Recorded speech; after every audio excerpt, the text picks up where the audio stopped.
यह बात उस जमाने की है जब उमर इब्न अलख्ताब की एक आवाज से पूरी दुनिया कांप जाती थी।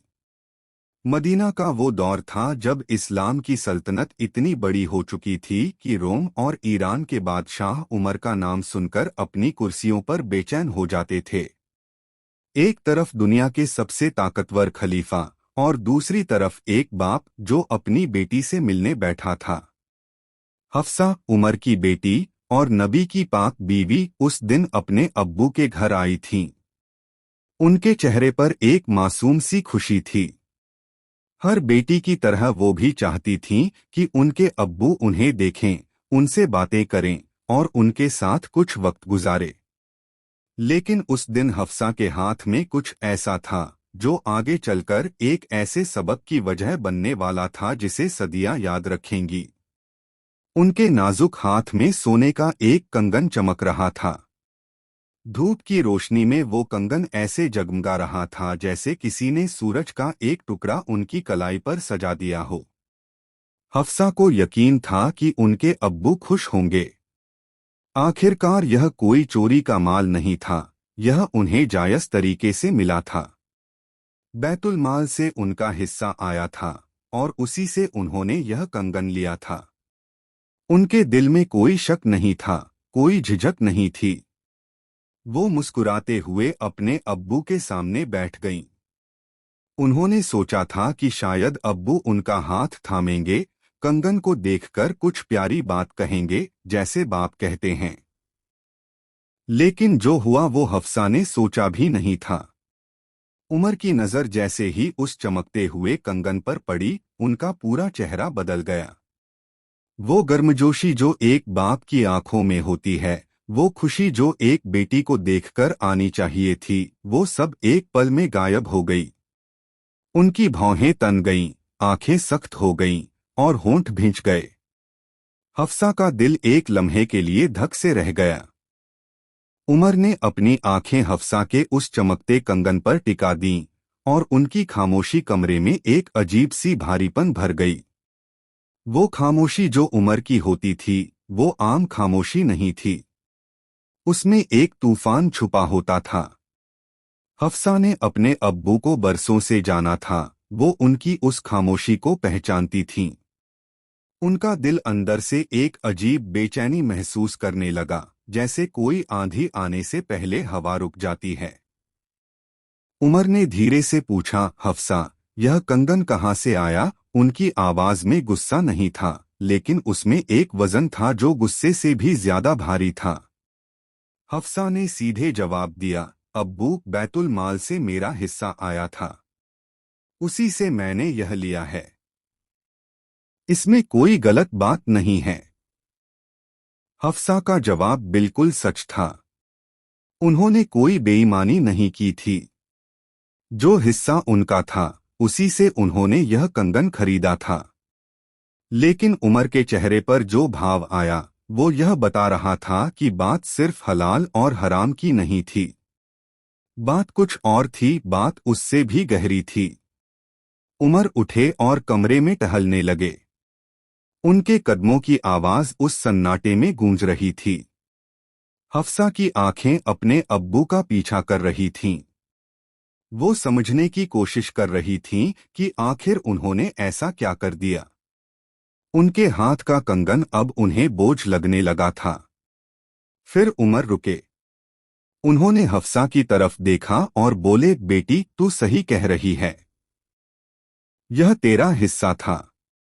लेकिन जरा सोच, मदीने में आज कितनी ऐसी औरतें हैं जिनके पास पहनने को ढंग के कपड़े नहीं हैं।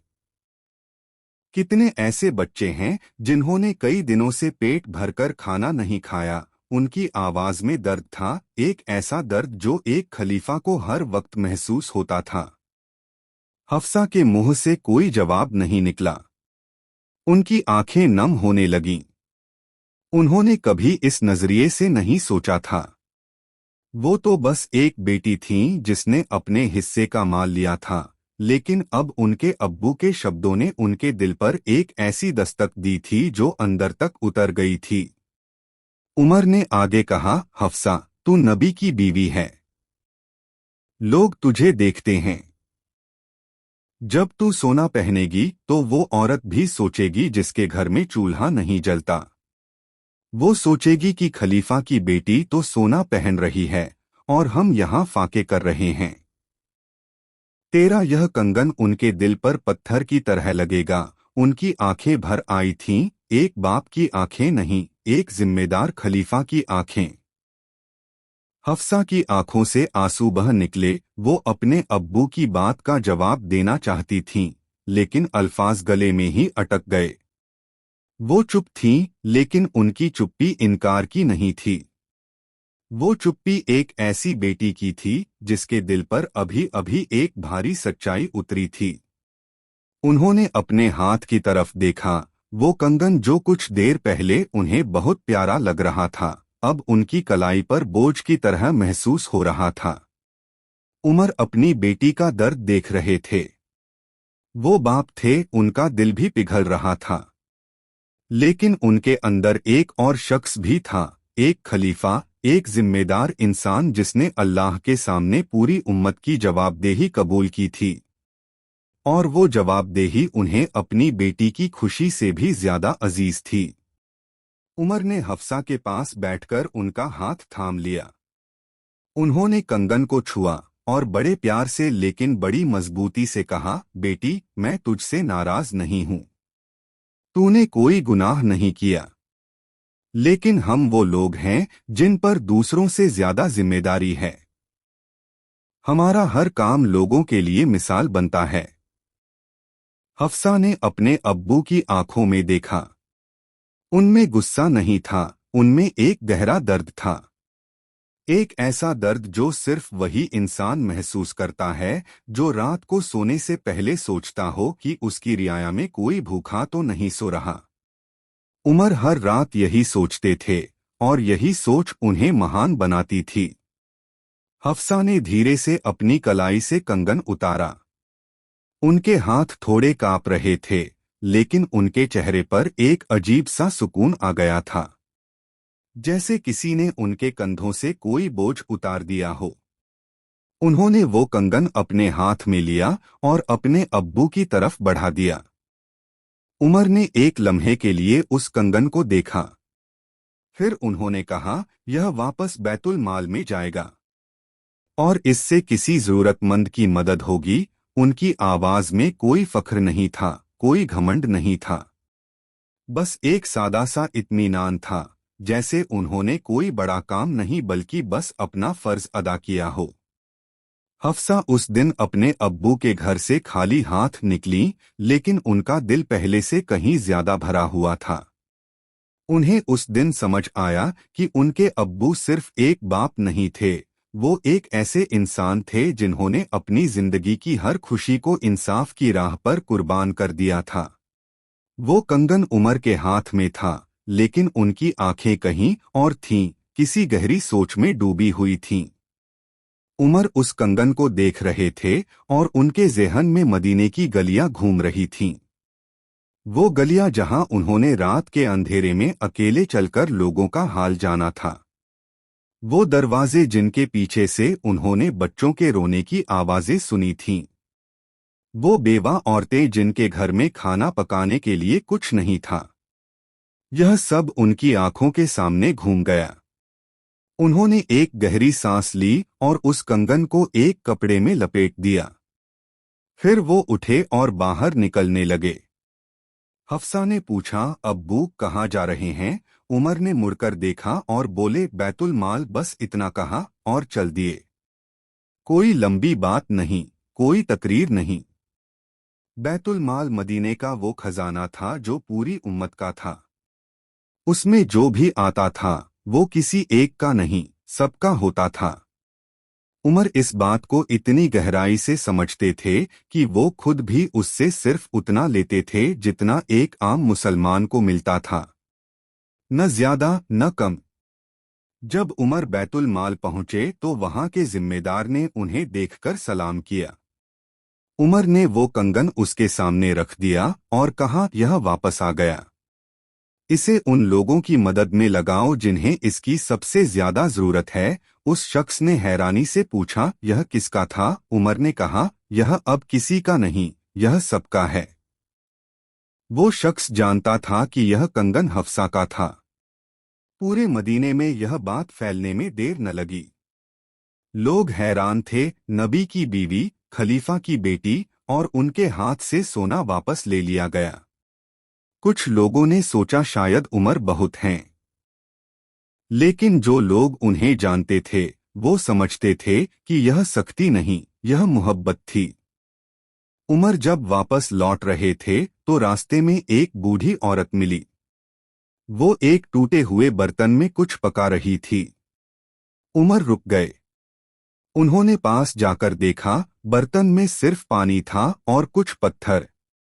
बच्चे पास बैठे रो रहे थे। उमर ने पूछा, माँ, यह क्या पका रही हो? बुढ़िया ने कहा, बच्चों को बहला रही हूँ। कह दिया कि खाना पक रहा है, सो जाएंगे तो भूख भूल जाएंगे। उमर के पैर वहीं जम गए। उनकी आंखें भर आईं। उन्होंने उसी वक्त अपने आदमियों को भेजा। बैतुल माल से आटा, घी और खजूर लाए गए।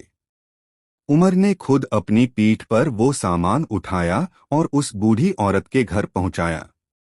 और उस रात जब वो वापस लौटे तो उनके चेहरे पर एक सुकून था जो किसी बादशाह के महल में नहीं मिलता। उस रात उमर अपने घर लौटे, थके हुए जिस्म के साथ, लेकिन एक भरे हुए दिल के साथ। उन्होंने अपनी चादर बिछाई और लेट गए। लेकिन नींद नहीं आई। उनकी आंखें छत को देख रही थीं और ज़ेहन में वो बूढ़ी औरत का चेहरा घूम रहा था। वो पत्थर जो उसने बर्तन में डाले थे, वो पत्थर उमर के दिल पर भी लग रहे थे। वो सोच रहे थे, मदीने में और कितने ऐसे घर हैं जहां आज रात फाका है। उमर उठ बैठे। उन्होंने अपनी आंखें मलीं और सर झुका दिया। उनकी ज़बान पर एक ही दुआ थी, ऐ अल्लाह, मुझे माफ कर। अगर तेरी किसी मखलूक ने आज भूखे पेट रात गुजारी और मैं उसका जिम्मेदार था, तो मुझे माफ कर। उनकी आंखों से आंसू बह रहे थे, एक खलीफा के आंसू जो अपनी ताकत पर नहीं, अपनी जिम्मेदारी पर रोता था। उधर हफ्सा अपने घर में बैठी थीं और उस पूरे दिन के बारे में सोच रही थीं। उनके ज़ेहन में बार बार उनके अब्बू का वो जुमला गूंज रहा था, हमारा हर काम लोगों के लिए मिसाल बनता है। हफ्सा एक समझदार औरत थीं। वो नबी के साथ रही थीं, उनसे सीखा था। और आज उनके अब्बू ने उन्हें एक ऐसा सबक दिया था जो किताबों में नहीं मिलता। हफ्सा ने उस रात फैसला किया कि वो अपनी बाकी जिंदगी में कभी ऐसी कोई चीज नहीं पहनेंगी जो किसी गरीब के दिल को तकलीफ दे। यह फैसला किसी दबाव में नहीं था, यह उनके अपने दिल से निकला था। उनके अब्बू ने उन्हें मजबूर नहीं किया था, बस उनकी आंखें खोल दी थीं। अगले दिन सुबह मदीने में एक अजीब बात हुई। एक औरत जो बैतुल माल से मदद लेने आई थी, उसे जब पता चला कि जो सोना उसकी मदद के लिए आया है वो खलीफा की बेटी का था, तो वो रो पड़ी। उसने कहा, ऐसे लोग जो अपनों से लेकर बेगानों को देते हैं, यही तो असली हुक्मरान होते हैं। उसकी यह बात मदीने की गलियों में फैल गई। लोग आपस में बात करने लगे। कुछ ने कहा कि उमर बहुत सख्त हैं, अपनी बेटी को भी नहीं छोड़ा। लेकिन जिन लोगों को उस सोने से मदद मिली, उनके दिलों में उमर के लिए एक ऐसी मोहब्बत जागी जो किसी तोहफे से नहीं जागती। वो मोहब्बत जो सिर्फ तब जागती है जब कोई आपके दर्द को अपना दर्द समझे। उमर को जब यह बात पता चली कि लोग उनकी तारीफ कर रहे हैं, तो उन्होंने अपने एक करीबी साथी से कहा, मुझे तारीफ से डर लगता है, क्योंकि जिस दिन मैं तारीफ सुनकर खुश होने लगूं, उस दिन मेरा काम अल्लाह के लिए नहीं, लोगों के लिए होगा। और वो दिन मेरी तबाही का दिन होगा। यह जुमला सुनकर उनका साथी खामोश हो गया, क्योंकि इससे बड़ी कोई बात नहीं थी। उमर की यह बात उनके साथी के दिल में उतर गई और वो साथी जीवन भर उस जुमले को याद रखेगा। लेकिन मदीने में बात यहीं नहीं रुकी। जब किसी बड़े इंसान का कोई काम सामने आता है तो उसकी लहरें दूर दूर तक जाती हैं। उस कंगन का किस्सा अब सिर्फ मदीने की गलियों में नहीं था, वो उन लोगों तक भी पहुंच रहा था जो दूसरे शहरों से मदीने आते थे। हर आने वाला यह किस्सा सुनता और हैरान हो जाता। उन्हीं दिनों एक शख्स शाम से मदीने आया था। वो एक तजुर्बेकार आदमी था। उसने कई हुक्मरान देखे थे, कई दरबार देखे थे। उसने सुना था कि मदीने का खलीफा बहुत अलग किस्म का इंसान है, लेकिन उसे यकीन नहीं था। वो सोचता था हुक्मरान तो हुक्मरान होता है, चाहे किसी भी मजहब का हो। जब उसने कंगन का किस्सा सुना तो उसने सोचा शायद यह किस्सा बढ़ा चढ़ाकर बताया गया है। उसने खुद उमर से मिलने का फैसला किया। वो उनके दरबार में गया, लेकिन दरबार था ही नहीं। कोई महल नहीं, कोई पहरेदार नहीं, कोई शाही ठाट नहीं। उमर एक साधारण सी जगह बैठे थे, जमीन पर एक पुरानी चादर बिछाकर। वो शख्स रुक गया। उसकी आंखें फटी की फटी रह गईं। उसने पूछा, क्या यही उमर इब्न अलख्ताब हैं जिनसे रोम का पता है? पास खड़े एक शख्स ने कहा, हाँ यही हैं। वो आदमी एक लम्हे के लिए बस खड़ा रहा, फिर उसकी आंखों में आंसू आ गए। उसने कहा, मैंने आज तक ऐसा हुक्मरान नहीं देखा। उमर ने उसे देखा और पूछा, क्या हुआ, क्यों रो रहे हो? उस शख्स ने कहा, मैं इसलिए रो रहा हूँ क्योंकि मैंने अपनी पूरी जिंदगी में बादशाहों को देखा है। वो सोने के तख्तों पर बैठते हैं और लोग उनके सामने सर झुकाते हैं, लेकिन तुम जमीन पर बैठे हो और दुनिया तुम्हारे सामने झुकती है। उमर ने कोई जवाब नहीं दिया, बस नजरें झुका लीं।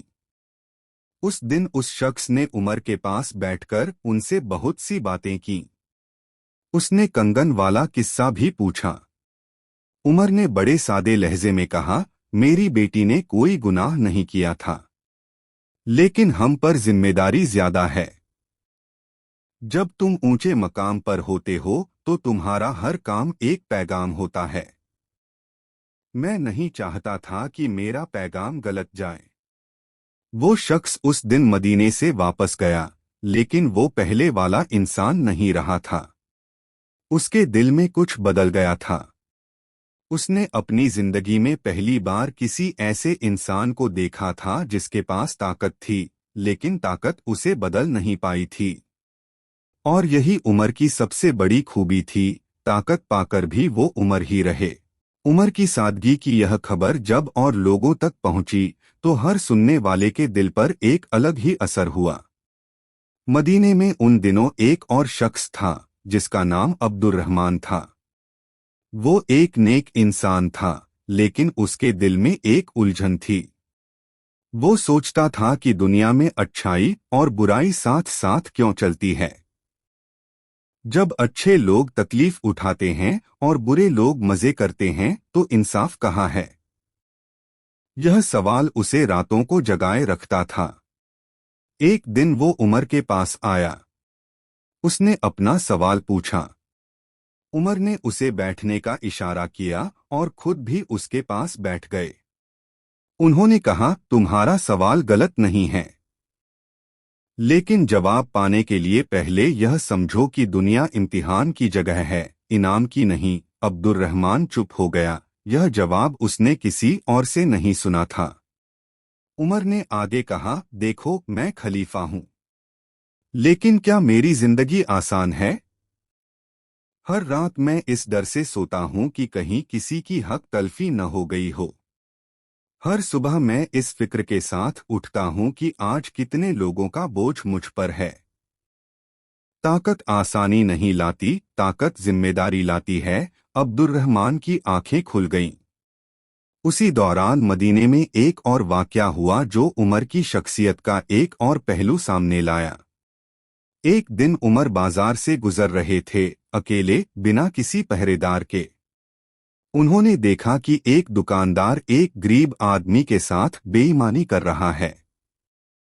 तराजू में गड़बड़ी थी, कम तोलकर ज्यादा पैसे ले रहा था। उमर रुक गए। उन्होंने दुकानदार को आवाज दी। दुकानदार ने पहचाना नहीं, एक साधारण कपड़ों में इंसान खड़ा था। उसने लापरवाही से जवाब दिया। उमर ने पास जाकर तराजू उठाया और खुद जांचा।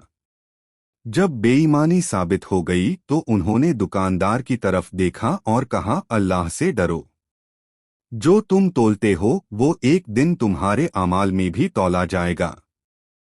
दुकानदार ने गुस्से में कहा, तुम कौन होते हो मुझे नसीहत करने वाले? पास खड़े एक शख्स ने धीरे से कहा, यह उमर इब्न अलख्ताब हैं, मुसलमानों के खलीफा। दुकानदार का रंग उड़ गया, उसके हाथ कांपने लगे। वो फौरन जमीन पर बैठ गया और माफी मांगने लगा। उमर ने कहा, मुझसे नहीं, उस इंसान से माफी मांगो जिसे तुमने ठगा। उस दिन बाजार में मौजूद हर शख्स ने एक बात महसूस की कि उमर के होते हुए कोई कमजोर बेसहारा नहीं था। चाहे वो बूढ़ी औरत हो जो पत्थर पका रही थी, चाहे वो गरीब आदमी हो जिसे बाजार में ठगा जा रहा था, चाहे वो बेटी हो जिसे सच का आईना दिखाया गया, उमर हर जगह थे, हर किसी के लिए थे। उमर का वो बाजार वाला किस्सा पूरे मदीने में आग की तरह फैल गया और हर सुनने वाले के दिल में एक नई उम्मीद जागी। लेकिन उमर के लिए यह कोई बड़ी बात नहीं थी। वो हर रोज यही करते थे, बिना शोर के, बिना तारीफ की चाहत के। उनकी जिंदगी का हर लम्हा एक मिशन था, और वो मिशन था यह देखना कि अल्लाह की ज़मीन पर कोई इंसान बेइंसाफी का शिकार न हो। चाहे वो एक गरीब हो, चाहे एक बेवा हो, चाहे एक बच्चा हो। उन्हीं दिनों मदीने में एक और वाकया हुआ जिसने लोगों को हिलाकर रख दिया।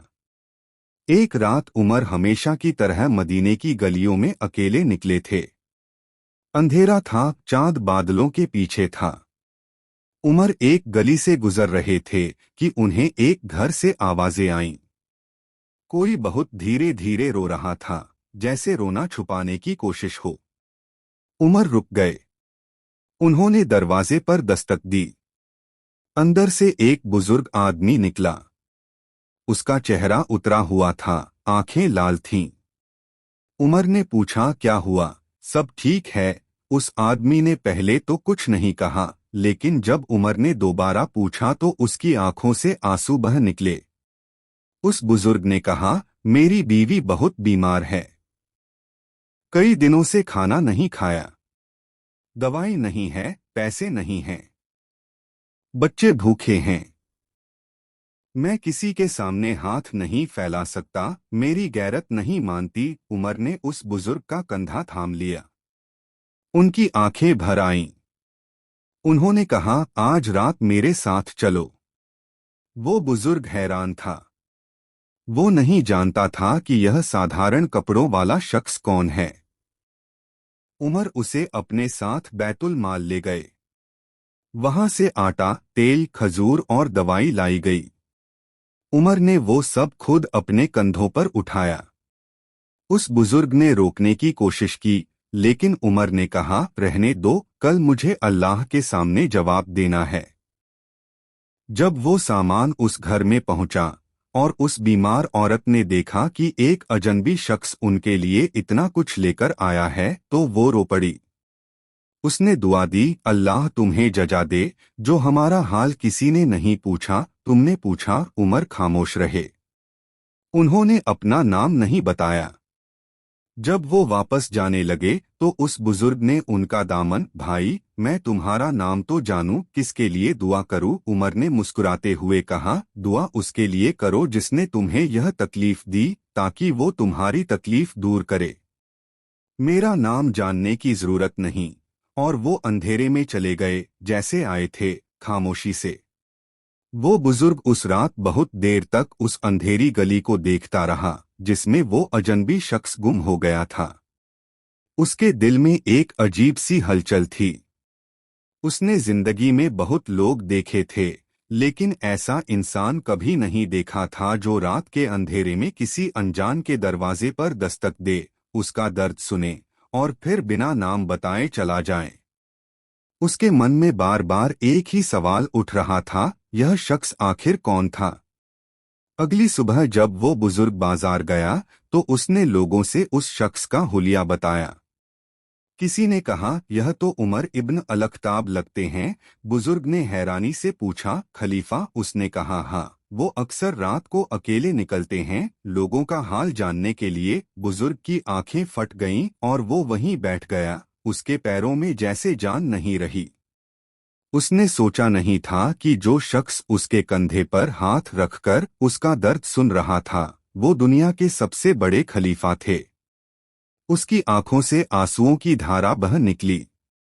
उसने कहा, मैं उनसे माफी मांगूंगा, मैंने उन्हें पहचाना नहीं। लोगों ने कहा, वो माफी नहीं चाहते, वो बस यही चाहते हैं कि तुम ठीक रहो। उधर उमर उस रात घर लौटकर फिर सो नहीं पाए थे। वो बैठे रहे और सोचते रहे कि मदीने में और कितने ऐसे घर होंगे जहां लोग अपना दर्द छुपा रहे हैं, जहां गैरतमंद लोग भूख सहते हैं लेकिन किसी के सामने हाथ नहीं फैलाते। यह सोच उनके दिल को चैन नहीं लेने देती थी। उन्होंने अपने एक खास साथी को बुलाया और कहा, कल से मदीने के हर मोहल्ले में जाओ। देखो कि कोई ऐसा घर तो नहीं जहां जरूरत हो लेकिन मांगने की हिम्मत न हो। ऐसे लोगों को ढूंढो जो गैरत की वजह से चुप हैं। उनके साथी ने कहा, हाँ अमीरुल मोमिनीन। उमर ने कहा, और यह काम चुपके से करना, कोई शोर नहीं, कोई ऐलान नहीं। उमर की यह बात सुनकर उनके साथी की आंखें नम हो गईं। उसने सोचा, दुनिया में कितने हुक्मरान हैं जो अपनी रियाया की गैरत का इस तरह ख्याल रखते हैं, जो यह समझते हैं कि गरीबी से भी बड़ा दर्द वो होता है जब कोई तुम्हारी गरीबी देखे और तुम्हें शर्मिंदगी महसूस हो। उमर वो दर्द भी समझते थे। उस दिन से मदीने में एक नया काम शुरू हुआ। उमर के आदमी हर गली में जाते, लेकिन इस तरह नहीं कि लोग समझें कि खैरात बांटी जा रही है। वो इस तरह जाते जैसे पड़ोसी पड़ोसी से मिलने जाता है, और जहां जरूरत होती वहां मदद पहुंच जाती, बिना ढिंढोरा पीटे, बिना एहसान जताए। यही उमर का तरीका था और यही उनकी सबसे बड़ी बड़ाई थी। मदीने की उन गलियों में अब एक अजीब सी रौनक थी, एक ऐसी रौनक जो पैसों से नहीं, मोहब्बत से आती है।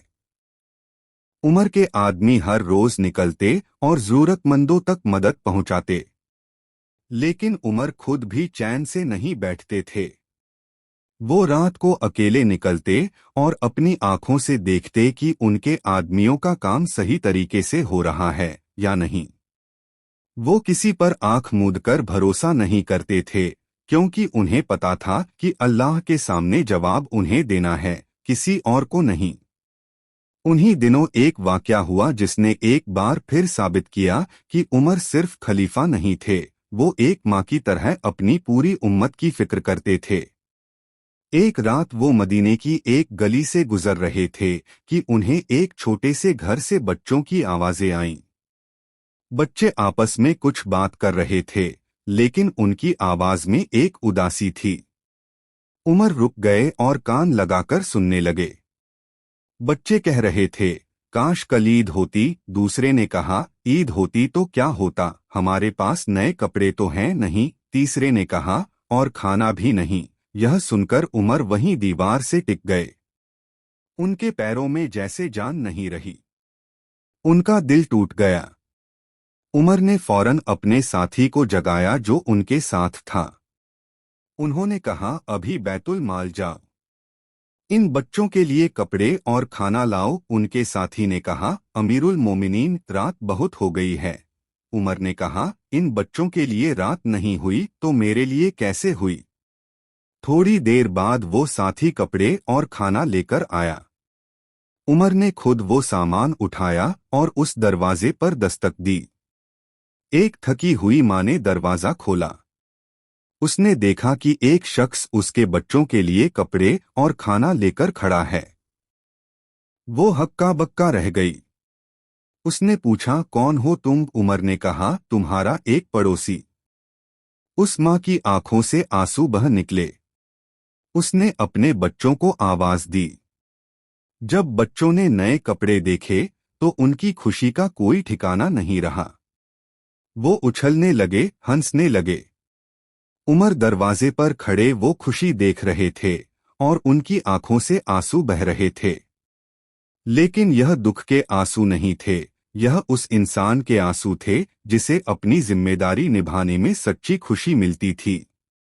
जब वो वहां से चले तो उनके साथी ने कहा, अमीरुल मोमिनीन, आप हर रात यही करते हैं, क्या आपको थकान नहीं होती? उमर ने रुककर आसमान की तरफ देखा और कहा, जिस दिन मुझे थकान होने लगे उस दिन समझ लेना कि मैं खलीफा के काबिल नहीं रहा। यह उम्मत अमानत है मेरे पास और अमानत में थकान नहीं होती। यह सुनकर उनका साथी खामोश हो गया, क्योंकि इससे बड़ा कोई जवाब नहीं था। उमर के उस जवाब की गूंज उनके साथी के दिल में बहुत देर तक रही। अमानत में थकान नहीं होती, यह सिर्फ एक जुमला नहीं था, यह उमर की पूरी जिंदगी का निचोड़ था।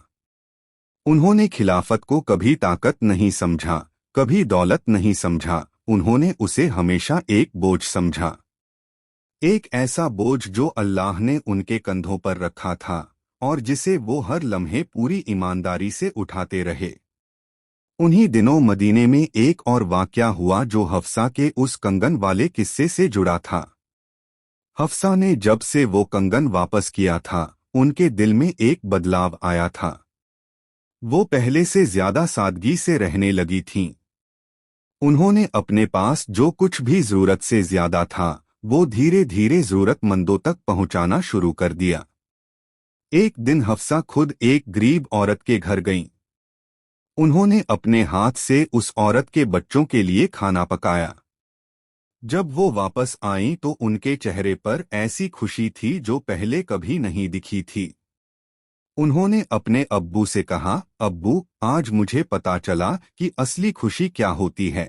उमर ने उनकी तरफ देखा और मुस्कुराए, एक ऐसी मुस्कान जो एक बाप की होती है जब उसे पता चले कि उसकी बेटी ने सही राह पकड़ ली। उमर ने हफ्सा का हाथ थामा और कहा, बेटी, दुनिया में दो तरह के लोग होते हैं। एक वो जो लेते हैं और खुश होते हैं, और एक वो जो देते हैं और खुश होते हैं। पहली खुशी चंद लम्हों की होती है, दूसरी खुशी जिंदगी भर की। हफ्सा ने यह बात अपने दिल की गहराइयों में उतार ली। उस दिन के बाद हफ्सा की जिंदगी बदल गई। वो नबी की बीवी तो थी ही, लेकिन अब वो उमर की बेटी भी बन गई थीं, सही मायनों में। उन्होंने अपने अब्बू की सादगी को, उनकी जिम्मेदारी को, उनके दर्द को अपनी जिंदगी में उतार लिया। मदीने की औरतें उन्हें देखकर कहती थीं, यह उमर की बेटी है, देखो कैसे रहती है। उमर को जब यह बात पता चली कि लोग हफ्सा की तारीफ कर रहे हैं, तो उन्होंने अल्लाह का शुक्र अदा किया। उन्होंने कहा, ए अल्लाह, तूने मेरी बेटी को सही राह दिखाई, यह तेरा करम है। मैंने तो बस एक बाप का फर्ज अदा किया। उनकी यह दुआ सुनकर पास बैठे उनके साथी की आंखें भर आईं। उस दिन मदीने में एक बात और हुई जो इस पूरे किस्से में एक नया मोड़ लेकर आई। दूर से एक काफिला आया, उसमें कई लोग थे। उनमें से एक शख्स था जो खास तौर पर उमर से मिलने आया था। उसके हाथ में एक खत था और उस खत में एक ऐसा सवाल था जिसका जवाब देना आसान नहीं था। उमर ने वो खत पढ़ा और उनका चेहरा गंभीर हो गया। वो खत उमर के हाथ में था और उनकी आंखें उसकी एक एक लाइन पर टिकी थीं। खत एक दूर के शहर के गवर्नर ने लिखा था। उसमें लिखा था कि उस शहर में कुछ लोग यह सवाल उठा रहे हैं कि खलीफा के घर वाले तो ऐशो आराम से रहते हैं, लेकिन आम लोग तकलीफ उठाते हैं। गवर्नर ने लिखा था कि वो इस बात का जवाब देना चाहता है, लेकिन उसे समझ नहीं आ रहा कि क्या कहे। उमर ने वो खत 3 बार पढ़ा, फिर उन्होंने एक गहरी सांस ली। उमर ने उस काफिले के शख्स को अपने पास बुलाया। उन्होंने कहा, तुम्हारे शहर के लोगों का सवाल सही है, उन्हें जवाब मिलना चाहिए। फिर उन्होंने अपने साथियों से कहा, सब लोगों को इकट्ठा करो मस्जिद में। थोड़ी देर में मदीने के लोग मस्जिद में जमा हो गए। हर कोई हैरान था कि अचानक यह इज्तिमा क्यों हो रहा है। उमर मस्जिद में आए, साधारण कपड़ों में, पैदल चलकर। उन्होंने मिंबर पर चढ़कर सबकी तरफ देखा। फिर उन्होंने कहा, लोगों, मुझ तक एक सवाल पहुंचा है। कहा जा रहा है कि खलीफा के घर वाले ऐश करते हैं। मैं आज इसका जवाब देना चाहता हूं, लेकिन अल्फाज से नहीं, सबूत से। पूरी मस्जिद में सन्नाटा छा गया। उमर ने कहा, आज से 3 दिन बाद जो भी चाहे मेरे घर आ जाए। जो देखना हो देखे, जो पूछना हो पूछे। मेरे घर में कोई पर्दा नहीं है, न दीवारों पर न जिंदगी पर। यह सुनकर लोग एक दूसरे का मुंह देखने लगे। किसी ने ऐसा खलीफा नहीं देखा था जो अपना घर सबके लिए खोल दे। 3 दिन बाद जब लोग उमर के घर पहुंचे तो जो उन्होंने देखा वो उनकी सोच से बिल्कुल अलग था।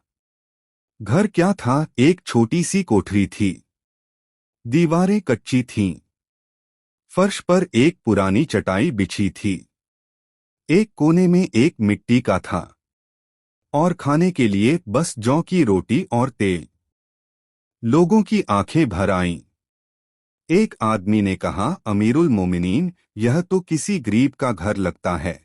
उमर ने कहा, हाँ, और मैं गरीब ही रहूंगा जब तक मदीने में एक भी इंसान गरीब है। यह सुनकर पूरे मजमे में एक सन्नाटा छा गया, एक ऐसा सन्नाटा जो किसी भी तकरीर से ज्यादा असरदार था। उस दिन जो लोग शक लेकर आए थे वो यकीन लेकर गए। जो सवाल लेकर आए थे उनके जवाब मिल गए। और जो खत दूर के शहर से आया था उसका जवाब उमर ने अल्फाज से नहीं, अपनी जिंदगी से दिया। उस काफिले का वो शख्स जो खत लेकर आया था वो वापस गया तो उसकी आंखें नम थीं और दिल भरा हुआ था। उसने सोचा, दुनिया में ऐसे हुक्मरान भी होते हैं। वो काफिले का शख्स जब अपने शहर वापस पहुंचा तो उसने जो देखा था वो सबको बताया और पूरे शहर में एक अजीब सी खामोशी छा गई। लोग सोच में पड़ गए। उन्होंने सोचा था कि खलीफा के घर में सोने के बर्तन होंगे, कीमती कपड़े होंगे, नौकर चाकर होंगे। लेकिन जो हकीकत सामने आई वो उनकी सोच से बिल्कुल उलट थी। एक कच्ची दीवार, एक पुरानी चटाई और जौ की रोटी, यह था उस इंसान का घर जिसके नाम से दुनिया कांपती थी। उन्हीं दिनों मदीने में हफ्सा भी अपने अब्बू के बारे में सोच रही थीं। उस कंगन वाले दिन से उनकी जिंदगी बदल चुकी थी।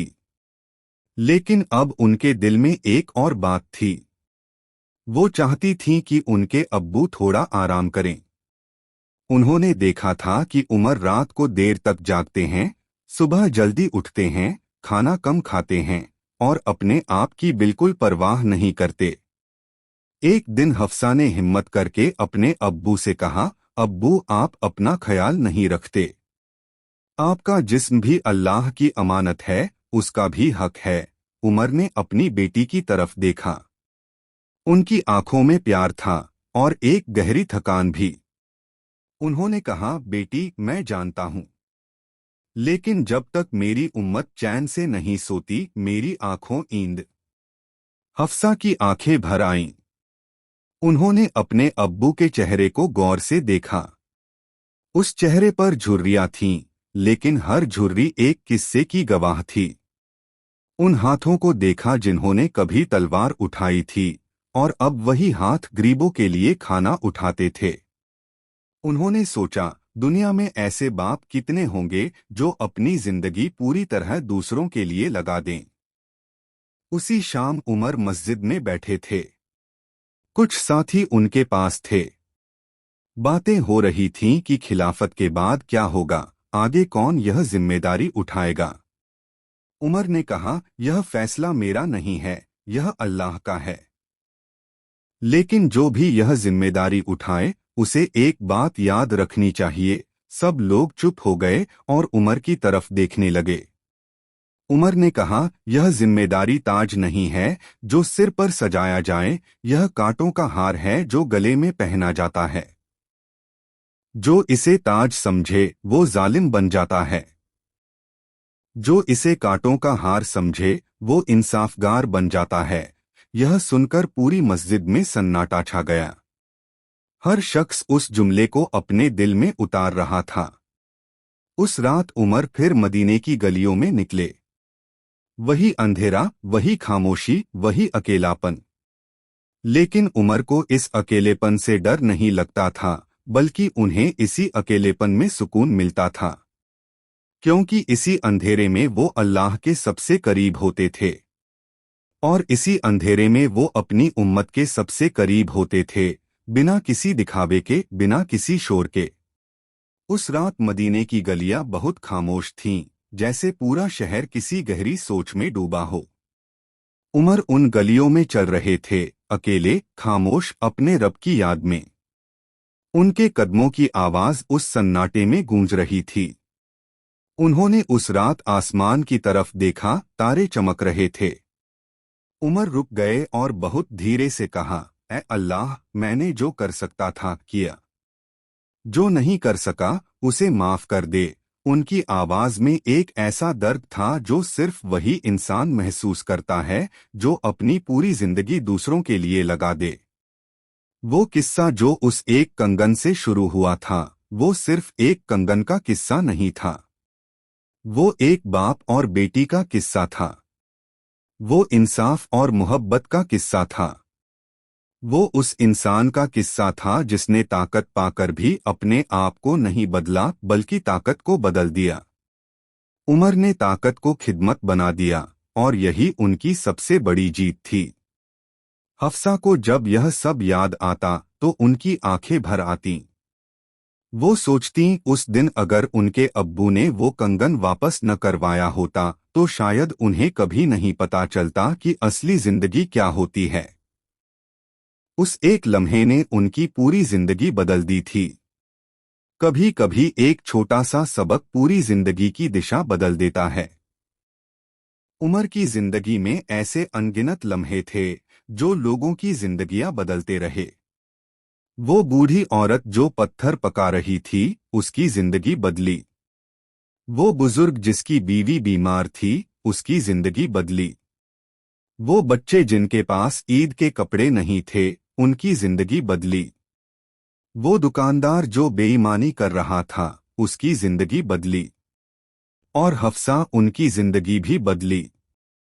उमर की यही खूबी थी, वो जहां भी गए, जिससे भी मिले, कुछ न कुछ बदल गया। लेकिन खुद उमर कभी नहीं बदले। वो पहले दिन से आखिरी दिन तक वही रहे, एक सादा इंसान, एक ईमानदार खलीफा, एक सच्चा बाप, एक दर्दमंद इंसान। ताकत उन्हें नहीं बदल पाई, दौलत उन्हें नहीं बदल पाई, तारीफ उन्हें नहीं बदल पाई। आज जब हम उमर इब्न अलख्ताब का नाम सुनते हैं तो हमारे दिल में एक अजीब सी कैफियत होती है। एक ऐसी कैफियत जो किसी बादशाह का नाम सुनकर नहीं होती। क्योंकि उमर बादशाह नहीं थे, वो एक इंसान थे जिसने इंसानियत की सबसे ऊंची मिसाल कायम की। उन्होंने दुनिया को बताया कि ताकत का सही इस्तेमाल क्या होता है। और आज जब हम अपनी जिंदगी में किसी मुश्किल में होते हैं, जब हमें लगता है कि कोई नहीं सुनता, कोई नहीं देखता, तो उमर का किस्सा याद आता है। और दिल कहता है, उस ज़माने में एक इंसान था जो रात के अंधेरे में अकेले निकलता था, सिर्फ यह देखने के लिए कि उसकी उम्मत में कोई भूखा तो नहीं, कोई बेसहारा तो नहीं, कोई तन्हा तो नहीं। काश ऐसे लोग आज भी होते, काश हम खुद ऐसे बन सकते। क्या आप जानते हैं कि न्याय और साहस की मिसाल कहे जाने वाले उस महान शासक के जीवन के अंतिम दिन कैसे बीते जिन्होंने आधी दुनिया पर हुकूमत की, लेकिन सादगी ऐसी कि जमीन पर चटाई बिछाकर सो जाते थे। मदीना की गलियों में सुबह की ठंडी हवाएं चल रही थीं और मस्जिद नबवी में फजर की नमाज की तैयारियां मुकम्मल हो चुकी थीं। अमीरुल मोमिनीन हजरत उमर नमाज की इमामत के लिए मुसल्ले पर खड़े हुए थे और चारों तरफ सन्नाटा छाया हुआ था।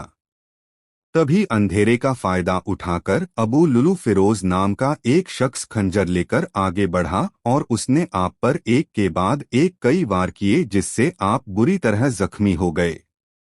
मस्जिद में मौजूद सहाबा और आम लोग इस अचानक हुए हमले से सन्न रह गए और हर तरफ अफरातफरी मच गई। हजरत उमर को तुरंत उनके घर ले जाया गया, जबकि हमलावर ने खुद को पकड़े जाने के डर से अपने आप को भी खत्म कर लिया। घर पहुंचते ही हजरत उमर की हालत बेहद नाजुक हो गई थी और उनके जख्मों से लगातार खून बह रहा था, जिससे हर कोई गमगीन था। जब आपको थोड़ा होश आया तो आपने सबसे पहला सवाल यह पूछा कि क्या नमाज पूरी हो गई है और मेरा कातिल कौन है। जब आपको बताया गया कि हमला करने वाला एक गैर मुस्लिम गुलाम था, तो आपने खुदा का शुक्र अदा किया कि आपकी मौत किसी सजदा करने वाले के हाथ से नहीं लिखी थी। आपके चेहरे पर मौत का कोई खौफ नहीं था, बल्कि आप अपनी उम्मत और लोगों के हक की फिक्र में डूबे हुए थे। हकीमों को बुलाया गया और आपको दूध पिलाया गया, लेकिन जख्म इतने गहरे थे कि दूध पेट के रास्ते बाहर आ गया, जिससे यह साफ हो गया कि अब वक्त बहुत कम बचा है। मदीना का हर छोटा बड़ा शख्स रो रहा था, क्योंकि उन्होंने सिर्फ अपना खलीफा ही नहीं बल्कि एक साया खोने का एहसास हो रहा था। हजरत उमर ने अपने बेटे को पास बुलाया और कुछ वसीयतें करना शुरू की जो उनकी महानता का सबूत थीं। आपने अपने बेटे से कहा कि सबसे पहले यह देखो कि मुझ पर कितना कर्ज है और उसे मेरे घर के सामान या रिश्तेदारों की मदद से अदा करो। आप नहीं चाहते थे कि जब आप अपने खुदा के सामने पेश हों तो आपके कंधों पर किसी का 1 रुपया भी कर्ज बाकी रहे। इसके बाद आपने अपनी जिंदगी की सबसे बड़ी तमन्ना के बारे में बात की जो आपके दिल के बहुत करीब थी। हजरत उमर ने अपने बेटे अब्दुल्ला से कहा कि मेरी आखिरी ख्वाहिश यह है कि मुझे नबी सल्लल्लाहु अलैहि वसल्लम के पहलू में दफन होने की इजाज़त मिल जाए। आपने उन्हें हजरत आयशा के पास भेजा ताकि वह उनसे इसकी इजाज़त मांग सकें, क्योंकि वह जगह हजरत आयशा की मिल्कियत थी और वह खुद वहां अपनी कब्र की जगह चाहती थीं।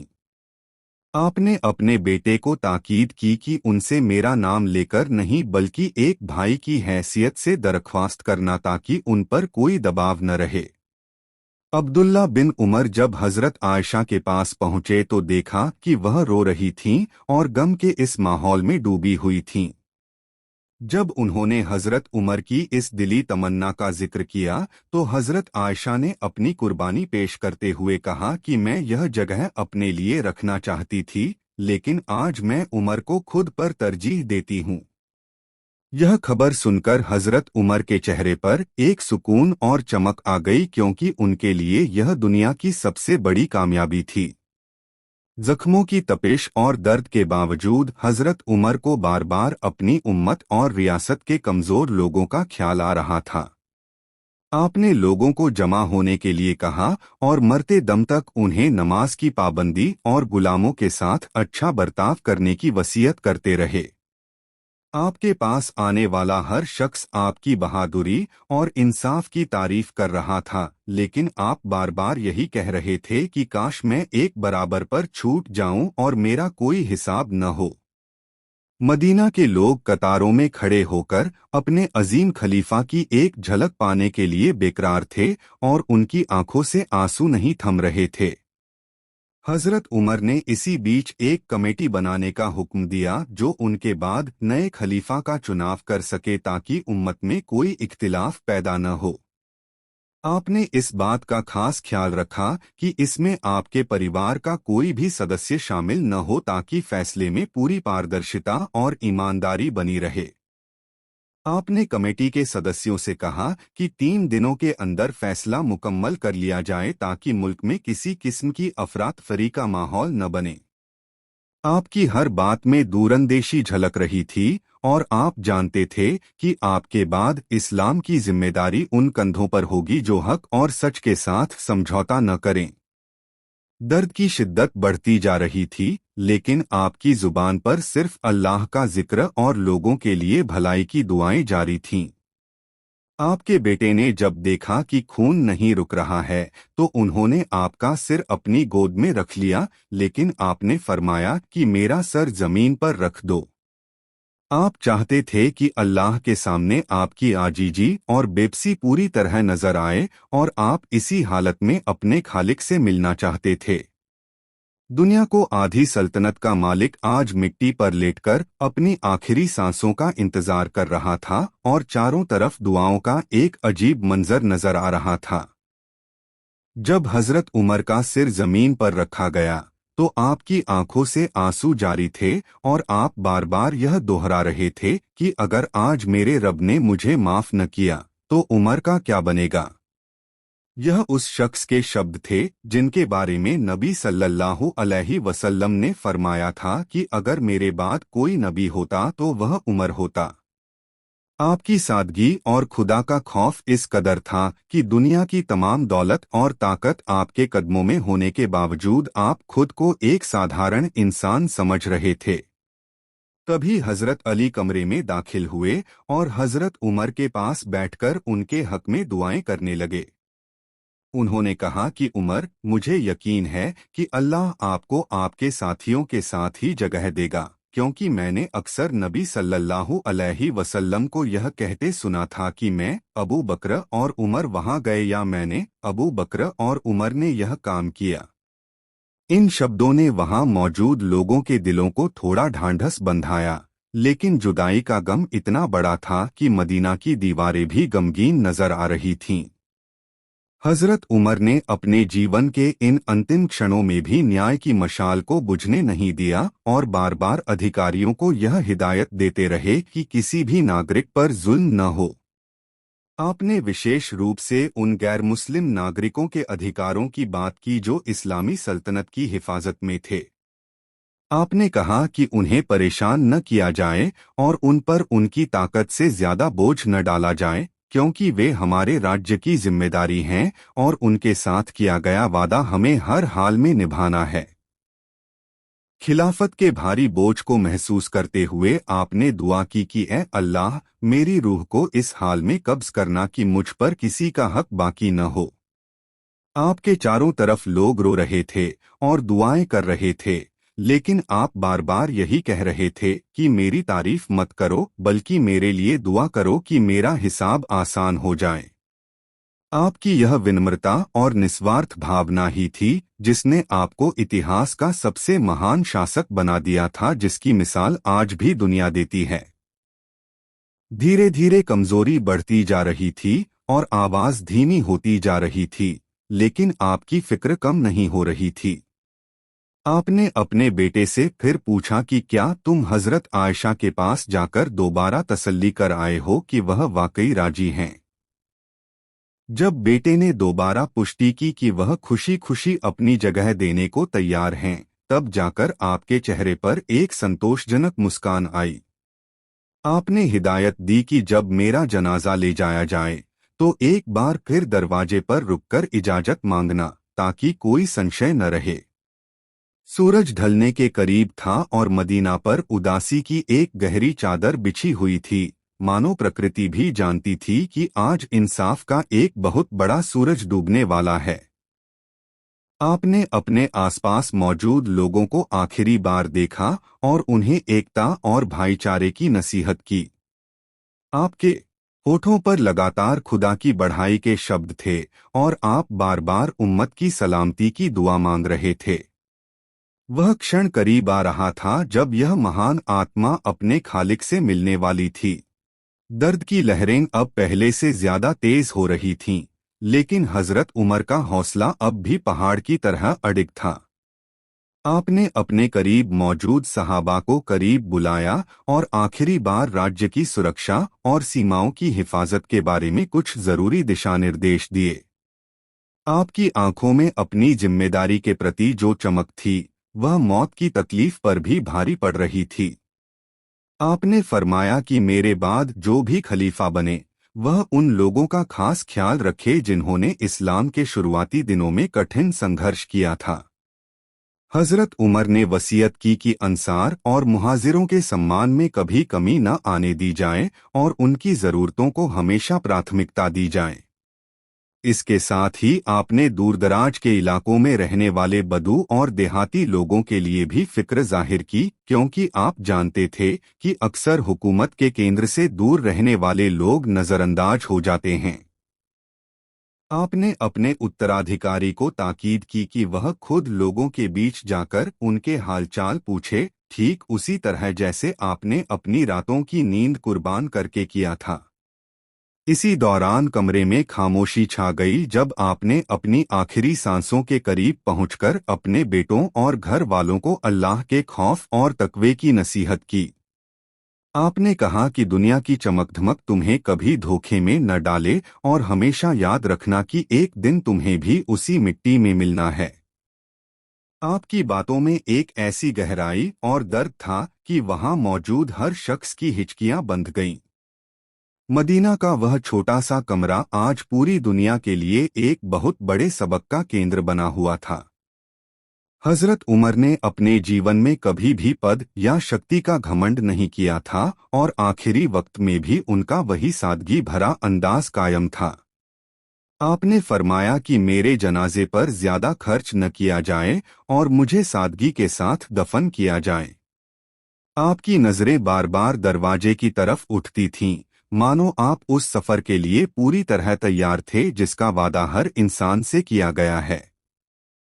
आपके चेहरे का नूर और शांति यह बता रही थी कि आपने अपनी जिम्मेदारी को पूरी ईमानदारी के साथ निभाया है। मदीना की गलियों में लोग सिसकियां ले रहे थे और मस्जिदों में आपके लिए विशेष दुआएं की जा रही थीं। हर कोई चाहता था कि काश उनकी जिंदगी के कुछ साल उम्र को लग जाएं, ताकि इंसाफ का यह साया उन पर बना रहे। लेकिन अल्लाह का फैसला अटल था और वह वक्त करीब आ चुका था जिसका जिक्र कुरान में आता है। आपने अपने सीने पर हाथ रखा और अपनी आंखें बंद कर लीं, मानो आप गहरे ध्यान में चले गए हों, लेकिन आपकी जुबान पर लगातार कलमा जारी था। अंतिम क्षणों में आपने एक बार फिर अपनी उम्मत की एकता पर जोर दिया और चेतावनी दी कि आपस के मतभेद तुम्हें कमजोर कर देंगे। आपने फरमाया कि कुरान और सुन्नत को मजबूती से पकड़े रहना, क्योंकि यही तुम्हारी सफलता की एकमात्र कुंजी है। इसके बाद आपकी आवाज और भी धीमी हो गई और कमरे में एक अजीब सा रूहानी सुकून महसूस होने लगा। हर कोई समझ गया था कि अब वह महान शासक और न्याय का देवता इस नश्वर संसार को छोड़कर शाश्वत शांति की ओर बढ़ रहा है। हजरत उमर के जीवन के आखिरी लम्हे अब बिल्कुल करीब थे और कमजोरी इतनी बढ़ गई थी कि आपकी आंखें बार बार बंद हो रही थीं। कमरे में मौजूद लोग सिसकियां ले रहे थे, लेकिन आप अभी भी अपनी आखिरी वसीयत पूरी करने में लगे थे। आपने अपने बेटे अब्दुल्ला से कहा कि मेरा सिर मिट्टी पर रख दो ताकि अल्लाह मुझे अपनी रहमत से नवाजे। जब आपका सिर जमीन पर रखा गया तो आपने अपनी आखिरी दुआ मांगी कि ऐ मेरे रब, मुझे अपनी बारगाह में कबूल फरमा और मेरे गुनाहों को माफ कर दे।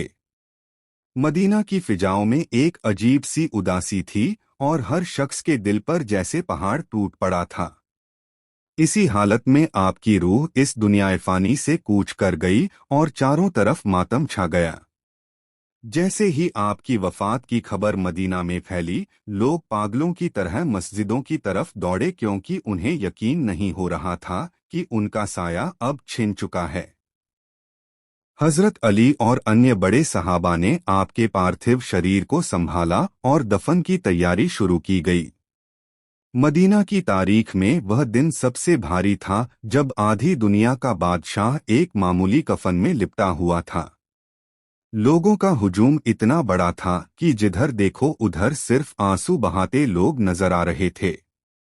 हर दिल में सिर्फ एक ही बात थी कि आज इंसाफ का वह दरवाजा बंद हो गया है जिसकी मिसाल सदियों तक नहीं मिलेगी। आपने अपनी जिंदगी में जो असूल कायम किए थे वे आज भी वहां मौजूद हर शख्स की आंखों में चमक रहे थे और आपकी महानता की गवाही दे रहे थे। हजरत उमर के जनाजे को जब नबी सल्लल्लाहु अलैहि वसल्लम के रोज़ा अकबर की तरफ ले जाया गया तो पूरे रास्ते सिसकियों की आवाजें गूंजती रहीं। आपके बेटे ने आपकी वसीयत के मुताबिक एक बार फिर हजरत आयशा के कमरे के बाहर रुककर इजाजत मांगी। जब वहां से खामोशी और फिर रोने की आवाज आई तो यह संकेत था कि अब उमर अपने सबसे अजीज साथी के पहलू में आराम करने जा रहे हैं। वह पल इतना गमगीन था कि पहाड़ भी शायद उस दर्द को सहन नहीं कर पाते। जनाजे की नमाज अदा की गई और हर शख्स चाहता था कि वह आखिरी बार उस महान खलीफा को कंधा दे सके। आपकी सादगी और आपके न्याय के किस्से आज हर जुबान पर थे और लोग याद कर रहे थे कि कैसे आपने अपनी रातों की नींद हराम करके गरीबों की सेवा की थी। हजरत उमर ने अपनी वफात के वक्त भी उम्मत को एक ऐसा रास्ता दिखाया जो सीधा खुदा की तरफ जाता था। आज एक युग का अंत हो चुका था और इतिहास का एक सुनहरा अध्याय हमेशा के लिए बंद हो गया था। हजरत उमर को कब्र में उतारने का वक्त आया तो मदीना की जमीन आंसुओं से तर हो चुकी थी। हजरत अली, हजरत उस्मान और हजरत जुबैर जैसे महान सहाबा ने मिलकर आपको आपकी आखिरी आरामगाह तक पहुंचाया। जैसे जैसे मिट्टी डाली जा रही थी, लोगों के दिलों में एक गहरा सन्नाटा और खालीपन महसूस हो रहा था। हर शख्स यही सोच रहा था कि अब कौन होगा जो रातों को उठकर यतीमों की खबर लेगा और कौन होगा जो अपनी हुकूमत में एक ऊंट के गुम हो जाने पर भी खुद को जवाबदेह समझेगा। अल्लाह के नबी और हजरत अबू बकर के बराबर में आपकी कब्र तैयार की गई, जो आपकी जिंदगी की सबसे बड़ी और आखिरी तमन्ना थी। जैसे ही कब्र मुकम्मल हुई, वहां मौजूद लोगों ने महसूस किया कि आज सिर्फ एक इंसान ही नहीं बल्कि न्याय की एक पूरी संस्था दफन हो गई है। हजरत अली ने आपकी कब्र के पास खड़े होकर बड़े भावुक शब्दों में कहा कि उमर, आपने अपने बाद आने वाले शासकों के लिए बहुत ऊंचा मानक स्थापित कर दिया है, जिस तक पहुंचना अब किसी के लिए आसान नहीं होगा। खिलाफत के 10 साल और 6 महीने के उस सुनहरे दौर की यादें सबके जहन में ताजा थीं, जिसने इस्लाम का परचम पूर्व से पश्चिम तक लहरा दिया था। वह सादगी भरा जीवन जिसमें पैबंद लगे कपड़े पहनकर भी आपने रोम और फारस जैसी महान सल्तनतों के बादशाहों के दिलों में खौफ पैदा कर दिया था। लोग याद कर रहे थे कि कैसे आपने कभी भी अपने परिवार को शासन में कोई विशेष सुविधा नहीं दी और हमेशा कानून को सबसे ऊपर रखा। आपकी शहादत ने मदीना के हर घर में मातम फैला दिया था और बच्चों तक की आंखों में आंसू थे। जब लोग दफन के बाद वापस लौटने लगे तो मदीना की गलियां वीरान सी नजर आने लगीं। वह बाजार जहां आप कोड़े लेकर इंसाफ करने निकलते थे और वह मस्जिद जहां आपकी दहाड़ से हक की गवाही मिलती थी, सब खामोश थे। सहाबा आपस में बातें कर रहे थे कि उमर का जाना इस्लाम के लिए एक ऐसी दीवार का गिरना है जिसे दोबारा खड़ा करना मुमकिन नहीं होगा। आपकी वसीयत के मुताबिक अब नई कमेटी को 3 दिनों के भीतर नया खलीफा चुनना था, लेकिन गम इतना गहरा था कि किसी को दुनियावी कामों की सुध नहीं थी। हजरत उमर ने अपनी वफात के बाद जो विरासत छोड़ी, वह सोने चांदी की नहीं बल्कि उसूलों और इंसाफ की थी। आपके जाने के बाद भी आपकी बनाई हुई व्यवस्थाएं और कानून सदियों तक दुनिया के लिए मार्गदर्शन का काम करते रहे। आज भी जब दुनिया में न्याय की बात होती है तो सबसे पहला नाम उमर का ही आता है। उस दिन मदीना ने अपनी मिट्टी में उस हीरे को छिपा लिया था जिसकी चमक कयामत तक कम नहीं होगी और जिसका नाम हमेशा अमर रहेगा। हजरत उमर के जाने के बाद मदीना ही नहीं बल्कि पूरी इस्लामी सल्तनत में एक युग का अंत हो गया था। आपकी शहादत ने लोगों को यह एहसास दिलाया कि एक सच्चा शासक वह नहीं जो महलों में रहे, बल्कि वह है जो अपनी जनता के दुख दर्द को अपना समझे। आपके द्वारा बनाए गए विभाग, पुलिस व्यवस्था और जन कल्याण के कार्य आज भी दुनिया के आधुनिक लोकतंत्रों के लिए एक बुनियादी ढांचा माने जाते हैं। आपने साबित किया कि सत्ता का असली मकसद सेवा है, न कि शासन करना। इतिहास के पन्ने गवाह हैं कि हजरत उमर ने अपने जीवन में कभी भी अपने पद का व्यक्तिगत लाभ नहीं उठाया। जब आप शहीद हुए तो आपकी संपत्ति की जांच की गई, जिसमें पता चला कि आपके पास रहने के लिए एक साधारण सा घर और कुछ जरूरी सामान के अलावा कुछ भी नहीं था। यहाँ तक कि आपकी वसीयत के मुताबिक आपका कर्ज चुकाने के लिए आपके घर का सामान तक बेचा गया, ताकि आप अपने रब के सामने पूरी तरह पाक साफ होकर पेश हो सकें। यह सादगी दुनिया के हर नेता के लिए एक बहुत बड़ा सबक है। अबू लुलू फिरोज ने जिस खंजर से आप पर हमला किया था वह नफरत का प्रतीक बना, लेकिन हजरत उमर का इंसाफ, मोहब्बत और एकता का पैगाम बन गया। आपके जाने के बाद हजरत उस्मान गनी को नया खलीफा चुना गया, जिन्होंने आपके बनाए हुए रास्तों पर चलकर सल्तनत को आगे बढ़ाया। लेकिन सहाबा अक्सर आपकी कमी महसूस करते थे और जब भी कोई मुश्किल मसला आता तो वे याद करते थे कि उमर होते तो कितनी आसानी से इसका हल निकाल लेते। हजरत उमर का नाम आज 1400 साल बाद भी पूरी दुनिया में बड़े सम्मान के साथ लिया जाता है। आपकी शहादत का यह वाक़या हमें सिखाता है कि मौत से डरने की ज़रूरत नहीं है, अगर आपका दामन साफ है और आपने लोगों के हक अदा किए हैं। आपने मरते दम तक नमाज और कमज़ोरों के अधिकारों की जो हिफाजत की, वह आज के दौर में भी हमारे लिए मशाले राह है। आपकी महानता का अंदाज़ा इस बात से लगाया जा सकता है कि आज भी दुनिया के बड़े बड़े विचारक आपके न्याय की मिसालें देते हैं। आज जब हम मदीना में मस्जिद नबवी की जियारत करते हैं तो उस सुनहरी जाली के पीछे खामोश लेटे हुए इस महान खलीफा को सलाम पेश किए बिना नहीं रह पाते। हजरत उमर की जिंदगी और उनके ये आखिरी 3 दिन हमें यह संदेश देते हैं कि इंसान अपने ओहदे से नहीं बल्कि अपने किरदार और इंसाफ से बड़ा बनता है। खुदा की रहमत हो उस रूह पर जिसने आधी दुनिया पर राज किया, लेकिन जिसके दिल में हमेशा खुदा का खौफ और अपनी जनता के लिए तड़प बाकी रही।